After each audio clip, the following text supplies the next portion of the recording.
Bitcoin seeing red has got us talking today. Welcome to the Daily Forkast, November 19th, 2021. I'm Megha Chaddha of Forecast News, covering all things blockchain. Amid a sea of red in the crypto top 10, Bitcoin has fallen around 18% in 8 days. We'll take a look at what's driving markets down and a whole lot more coming up. Let's get you up to speed from Asia to the world. Let's kick off with some of the top stories out of Asia today. Alibaba's blockchain arm AntChain is continuing its fight over, quote, malicious hype of NFTs.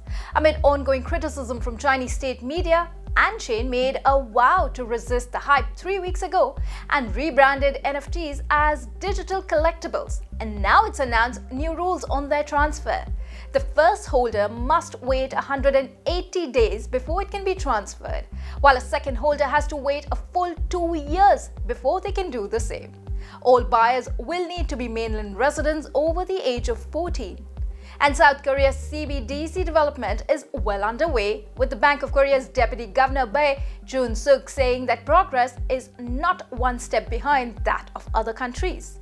The research project began testing the CBDC's issuance and circulation in August and plans to finish by June 2022. The Deputy Governor says although it's hard to affirm exactly when the CBDC will be adopted, the technology will be ready to issue it as soon as that decision is made.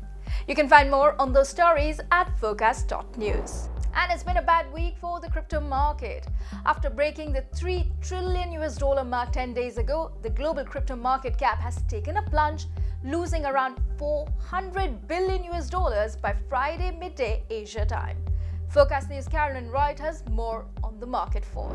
After hitting an all-time high of $69,044 on November 10th, Bitcoin has slumped sharply since Monday, falling below the $56,000 mark Friday lunchtime in Asia, according to data from CoinGecko.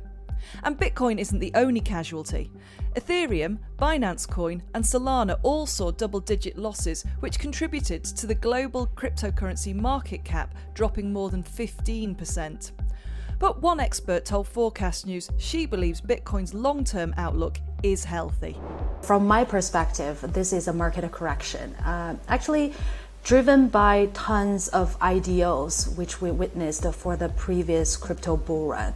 People take profit from Bitcoin and invested in unfounded and untested projects. We've seen this phenomenon in 2017, the ICO, and 2020, the IEOs, and now it repeats itself. But the market is more mature now with the institutions' participation, so it's unlikely to make a huge dent. Despite the overall drop, Avalanche surged to an all-time high after Deloitte announced a strategic alliance with Ava Labs this week. And Crypto.com coin also hit an all-time high after Crypto.com's blockbuster deal for naming rights to Los Angeles' iconic Staples Center arena. Both have since fallen back from those highs. But momentum in the Metaverse is on a roll. Decentraland's virtual currency Mana rose 50% in the 7 days to Friday, and the Sandbox's utility token Sand reached an all-time high of $4.64 on Thursday. For Forecast News, I'm Carolyn Wright. Meanwhile, it seems South Korea can't get enough of the Metaverse. Now, a number of banks are joining in on the craze.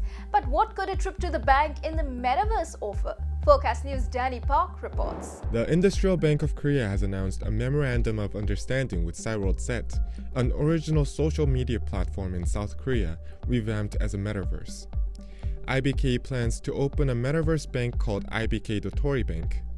Dotori, which means acorn in Korean, is a cybercurrency that was used on SeaWorld in its heyday in the early to mid-2000s. IBK says it will launch financial products streamlined for SeaWorld users, including a bank book that will reward users for the amount of Dotori they purchase. And KB Kookmin Bank says it is getting ready to launch a branch office in the metaverse. Earlier this year, it has said it was looking into Roblox.